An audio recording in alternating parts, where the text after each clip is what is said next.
শক্তির শিকার হয় তারাই সম্মানিত হয়। এই জন্য আমি আপনাদের তিনটা কথা বলে আমি শেষ করতে চাই। নাম্বার 1 হচ্ছে আমাদেরকে মহাগ্রন্থ আল কোরআন, এটা আমাদের জীবন আদর্শ। আমরা খণ্ডিত একটা বক্তব্য একটা কথা শুনে আমাদের জীবন পরিবর্তন হবে। আমাদেরকে জীবনকে পাল্টাইতে হলে আমাদেরকে জীবন পাল্টানোর সেই পথটাকে আমাদেরকে করতে হবে। রাজি আপনার ইনশাআল্লাহ নাকি? এটাকে ব্যাপক করে বুঝে তাফসীর করে অনুধাবন করে আপনি আপনার সন্তানকে, পরিবারকে, স্ত্রীকে, আত্মীয় স্বজনকে আপনি যদি এই গ্রন্থকে নিয়ে তালিম করে এগুলোর আলোচনা করেন, তাহলে আপনার সন্তানকে আপনি চক্ষু শীতলকারী সন্তান, আপনার মেয়েকে, আপনার স্ত্রীকে আপনি এরকম আপনি যেরকম চান সেরকম। আরো যদি বড় বড় উন্নত স্কুলে পড়ান, বড় বড় ভালো জায়গায় পড়ান, তার থেকে আপনি ভালো যদি তাকে দিকটা আমরা না শিখে, এটাকে বলবো। এই জন্য আমরা শুধু একা করবো, আমরা আমাদের পরিবার, সন্ততি সবাইকে আমরা আল কোরআনের সাথে আমরা সম্মান করবো। আপনারা রাজি আছেন তো? ইনশাআল্লাহ।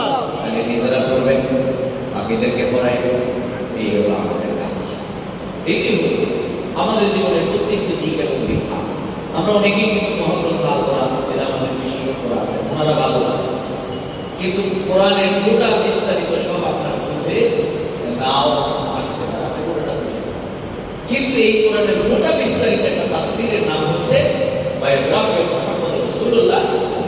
অর্থাৎ এই কোরআনটাকে কিভাবে আমল করতে হবে, এটা আল্লাহ রাসূলের শিশু জীবন থেকে শুরু করে একবারে ইন্তেকাল পর্যন্ত আল্লাহ রাসূল গোটাটা প্র্যাকটিস করে দেখেন। এটা এইভাবে আমল করতে। তাহলে আমরা সকলেই কোরআন বিস্তারিত না জানলেও রাসূলের জীবন কি ভালো করে কি বলে ঠিক, তাহলে আমরা এটাকে ভালো করে পড়ব। এটা থেকে সিরাত থেকে আপনি পড়লে আপনি বুঝতে পারবেন তার সততা, তার আন্তরিকতা, সকল মানুষের প্রতি সহমর্মিতা, ভালোবাসা কিরকম তিনি ছিলেন সকল দিক থেকে।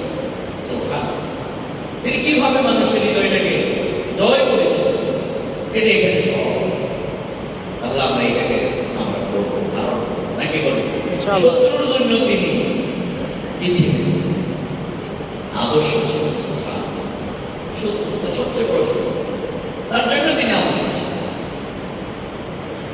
কোনো মানুষই সত্যপন্থী দিনের পতাকা তুলে যারা স্বামী আল্লাহ রাসূল থেকে অকল্যাণ প্রকাশিত হইতে পারে, তার জন্য এরকম কোনো ধারণা করা।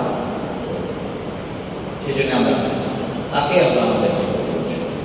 সর্বশেষ কথা, আমরা আজকে শেষ রজনী করে আমরা আমাদের এই দুনিয়ার জীবন কিন্তু শেষ নাকি বলেন? আমাদের এই দুনিয়ার জীবন 8টা জীবন আছে। এখান থেকে প্রস্থান করে, অর্থাৎ এটা একটা পরীক্ষার ক্রিয়া। পরীক্ষায় যেরকম আমরা 3 ঘন্টা লেগে যে ভালো করতে পারে, সে যেরকম পাস করে, আমাদের এই দুনিয়ার জীবনে এই 60, 70, 80 বছরে এই পিরিয়ডটাকে আল্লাহ তাআলা যেভাবে বলছেন, এইভাবে যে সুন্দরভাবে সেই সময়ের আলোকে, সেই নির্দেশের আলোকে আমরা কাটাইতে পারবো, এখান থেকে পাস করে আমরা সবাই জান্নাতে যেতে চাই নাকি? ইনশাআল্লাহ। তাহলে আমাদের জীবনে এখানে কার কষ্টের, কার দুঃখের, কার আনন্দের, কার বেদনা, এর থেকে বড় কথা হচ্ছে আল্লাহ আমাকে যেভাবে করবার জন্য নির্দেশ দিয়েছেন, আমি সেইভাবে অতিবাহিত করে সিকাল্লাযীনা তাকাউ রাব্বাহুম ইলাল জান্নাতি ওয়া তুসিরুনা আল-হায়াতা ওয়াল আখিরাতু খায়রুন ওয়া আবকা।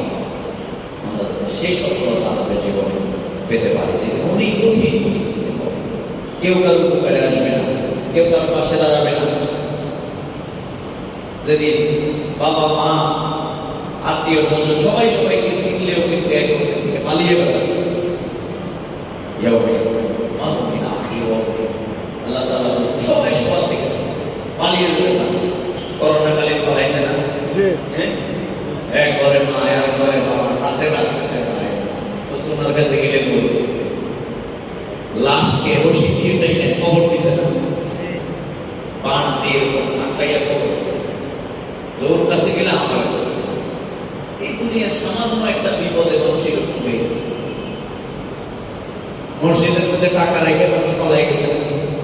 রাস্তায় বড় বড় গাড়ি পাওয়া গেছে না 11 হ্যাঁ বলছে গাড়ি আমরা কাছে নেই না, শুধু একটু বিপদেই তাকে এরকম সব বিচ্ছিন্ন কালকে আমাদেরকে তার সব যখন বেরিয়ে আসবে তখনকার পরিস্থিতি কত ঠিক। আমরা এই জন্য আমাদের আল্লাহর কাছে নাজারি করব, আমরা প্রতি মুহূর্তে ইস্তেগফার করব, আমরা আল্লাহর কাছে ক্ষমা চাই। আল্লাহ তাআলা যেন আমাদের বাকি জিন্দেগি আমাদেরকে তার দ্বীনের উপরে, তার সন্তুষ্টির উপরে, তার পথে আমাদের চলার তৌফিক দান করুন। আমিন। আল্লাহর কাছে সেই তৌফিক কামনা করি। আমাদের পূর্ববর্তী মুমিন মুমিনাত দুনিয়া থেকে বিদায় নিয়েছে, আল্লাহ তাআলা সবাইকে ক্ষমা করুন। আমাদের বিগত দিনের আজকের এই সুযোগ আল্লাহ তাআলা আমাদেরকে করে দিয়েছেন, আলহামদুলিল্লাহ আলহামদুলিল্লাহ। তাদের ত্যাগে যারা শহীদ হয়ে আমাদের জন্য এরকম একটা পথ রচনা করে গেছে। আমি তো বলি যে আমাদের অনেকের জীবনে 5 তারিখ আমাদের গোটা পৃথিবীকে স্বাভাবিকভাবে দেখার সুযোগ হয়েছে, উন্মুক্ত পরিবেশ। কিন্তু যারা এই বিপ্লবটা ত্বরান্বিত করেছে তাদের অনেকের জীবনে কিন্তু সেই দিন তার সর্বশেষ দিন, তার চোখ বন্ধ হয়ে গেছে, গোটা পৃথিবী আসে। তাহলে তাদের এই ত্যাগ, তাদের এই শাহাদাত, এগুলোর বিনিময়ে না তারা তাদের যায় খায় না। আমরা তাদের এই ত্যাগের বিনিময়ে এখানে একবারে লম্বা সময় থেকে যারা ত্যাগ স্বীকার করেছে, শহীদ হয়েছে, জালেমের জুলুমের শিকার হয়েছে, আল্লাহ তাআলা তাদেরকে শাহাদাতের জন্য মর্যাদা দান করুন। আমিন। এই ত্যাগের বিনিময়ে যে পরিবেশ আমরা পেয়েছি, আসুন আমরা আমাদের আশীর্বাদ আমরা আমাদের পরিবার, প্রতিবেশী, আত্মীয় স্বজন, আমাদের কলিগ, ব্যবসায়িক পার্টনার, আমাদের যত মানুষের সাথে আমাদের পরিচয় আছে, আমি আপনাদেরকে অনুরোধ করবো এই সুযোগে আমরা সবার কাছে এই দিনের দাওয়াতটাকে আমরা পৌঁছাবো ইনশাআল্লাহ। কারণ আওয়ামী লীগ এই সমাজটাকে একবারে সব জায়গায় খান খান পেয়ে গেছে। এখন আমাদের দায়িত্ব হচ্ছে আত্মখারাপিতা, প্রতিহিংসা, বরং আমরা রাহমাতের চাদর দাওয়া সর্বত্র যদি আমরা ছড়িয়ে দিতে পারি, তাহলেই সার্থকতা। সে তৌফিক কামনা করে আপনারা একদম সবার জন্য দোয়া করবেন।